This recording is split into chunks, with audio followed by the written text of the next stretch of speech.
See, the thing about the crown is, man, once you start wearing it, you ain't as hungry anymore. You start feeling comfortable, safe, satisfied.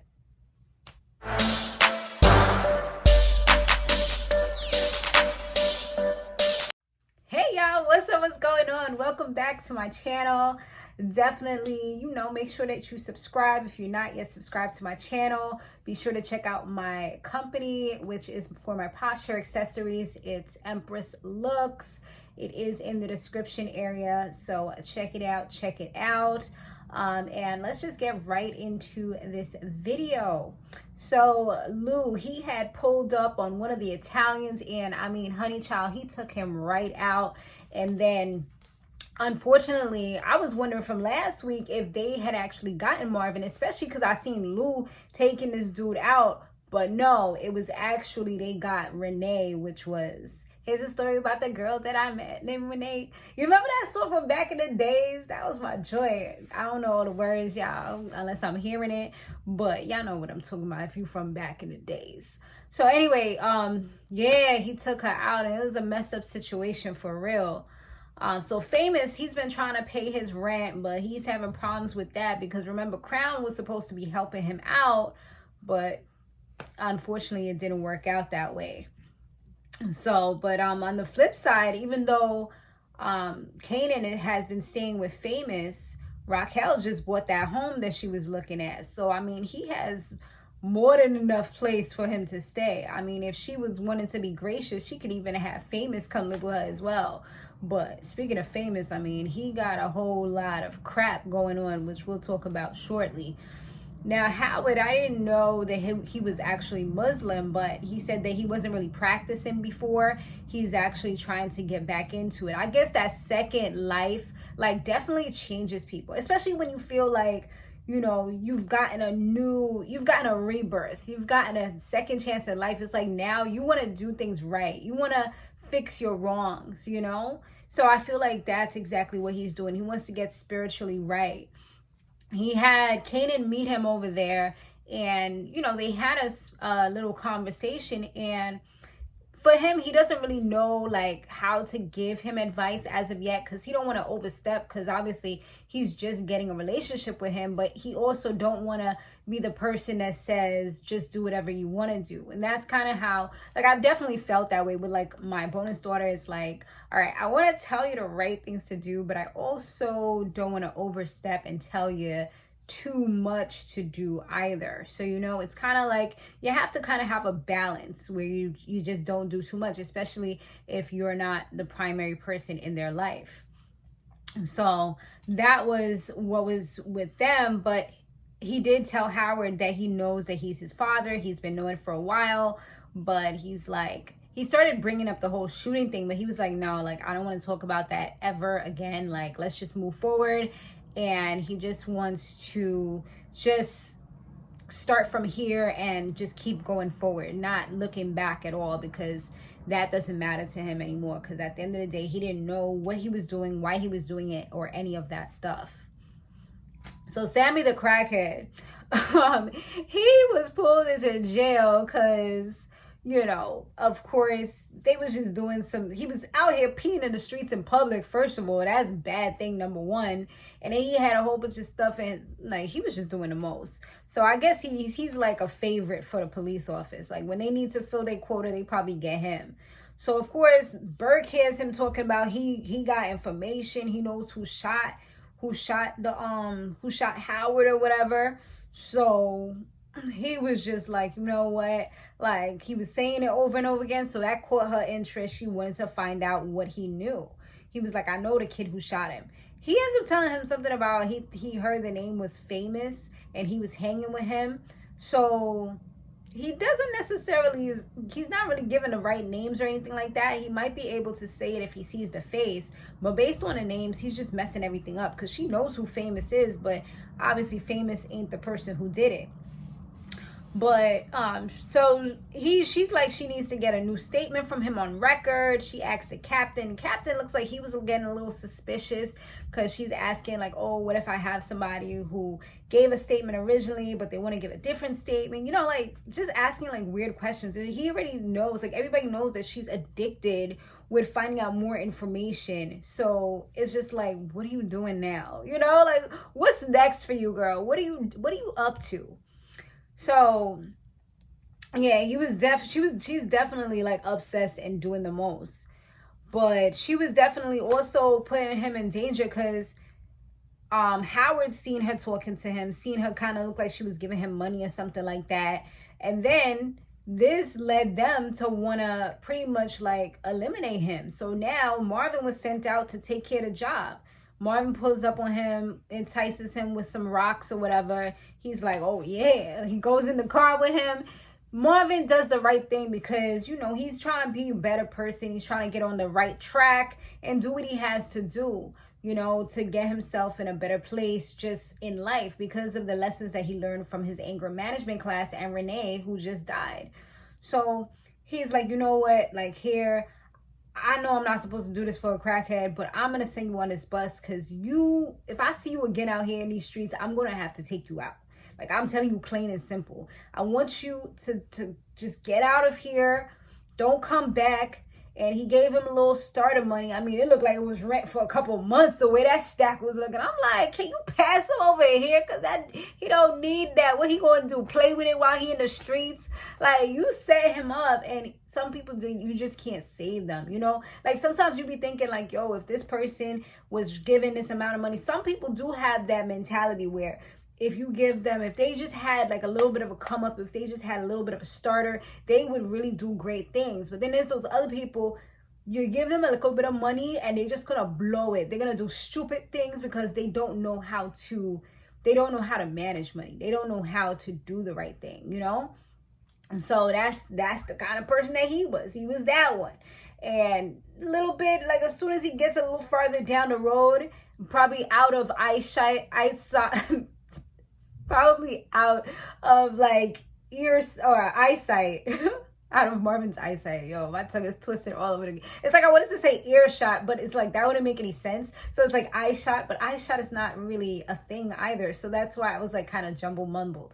But anyway, so trying to get out of his distance, as soon as he got out where Marvin probably can't see him anymore, he's like, get me off this bus. Get me off this bus. I'm out. Like, he gets off the bus, going God knows where with his jaji bungle, as we just call it, which is pretty much a bag with a whole bunch of clothes and the things that you own. He got his little bag ready to go, like, with a whole stack of money. So I'm like, when he was giving him the money, my initial thought was he about to be on the paper tomorrow. You know, next episode we're going to see R.I.P. Sammy, you know, overdose. But it wasn't even that. I mean, it might be headed towards that, but who knows at this point? Some people, you just can't take them out of their environment, honey child. I mean, he was all set up to do the right thing. He couldn't even do it.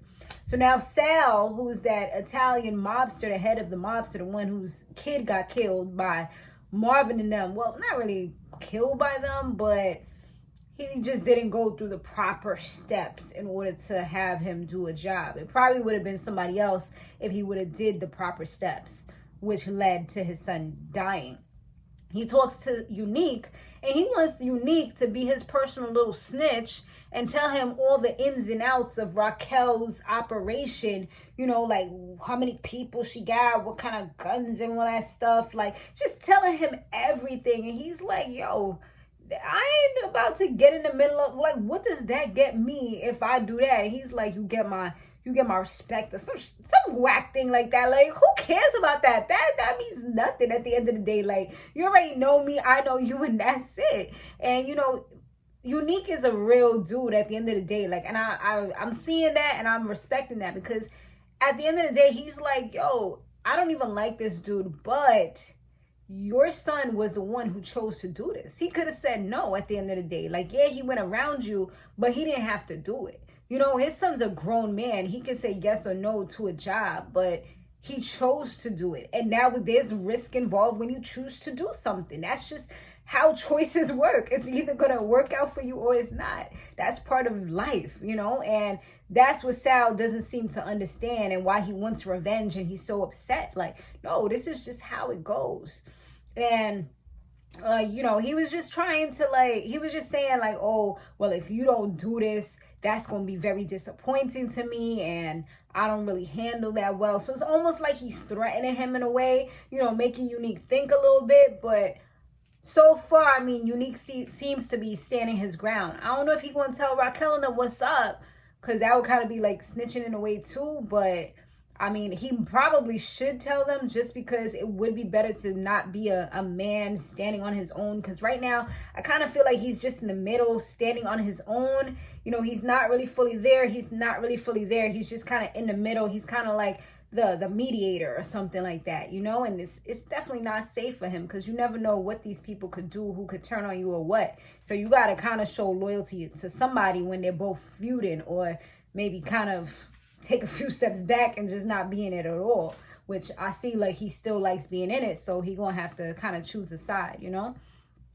So now Famous asked Kanan to give him her mother's gun, Paloma or whatever her name is, because yeah, he was, I don't know, I guess he's trying to find a way to get money, because he's seen the other dude always has money. This was the dude that Kanan had pressed and beat up a few weeks back. So I guess he felt like this dude is soft. You know what? I'm going to go ahead. I'm going to press him. I'm going to take his money from him easy. So she finally agrees to give him the gun. And he's like, I'll bring it back to you. Don't worry. But I'm like, girl, you are definitely a novice at this. Because why would you take a gun back that somebody had for like a whole week? Obviously, they have some weirdo intentions. You don't even know what they're doing. Now it can come back to you and your mother. But she ain't even thinking that far ahead. So now that's exactly what happened. He went to go press the dude. He didn't know that the dude also was packing as well. So dude was ready. He's like, he's on that time, and he held the gun, you know, just ready. And Famous, I guess he started getting scared, because he wasn't really about that life. Like, he was just kind of like shaking. Give me your money. Like, give me your money. He's like, yo, I know your voice. I know exactly who you are. You doing the wrong thing. Like, now you about to get it. Boom. Famous pulled off from scared, from being afraid, and now he's gonna have to pay the consequences, because he killed a guy right there. It was not a good look, for real. I mean, I don't know if he's gonna end up going to jail, if he's gonna get a hookup or what, but it was definitely not a good situation for him to put himself into, you know. So now Nicole's father, he called Jukebox over because she thought he wanted to talk to her about like Nicole or something. But actually, he's trying to get her to say that Burke was like inappropriate with her. Burke gave Nicole the drugs. Like, at the end of the day, Jukebox knows that that's not even real, because she knows it was because of her cousin that it all went down. But of course, she's not going to say that either. But she's just like, yo, I don't talk to the cops, and I ain't going to talk to the cops about cops. So yeah. So she left. The father really thought he had something with her. Like, nah. At the end of the day, she's not a snitch either. She's loyal to whoever she needs to be loyal to. And that was something that her and Raquel had just spoken about earlier, when Raquel was trying to get information about Kanan. She's like, you know, that's why we love you, because you're always loyal, you know, to all of us.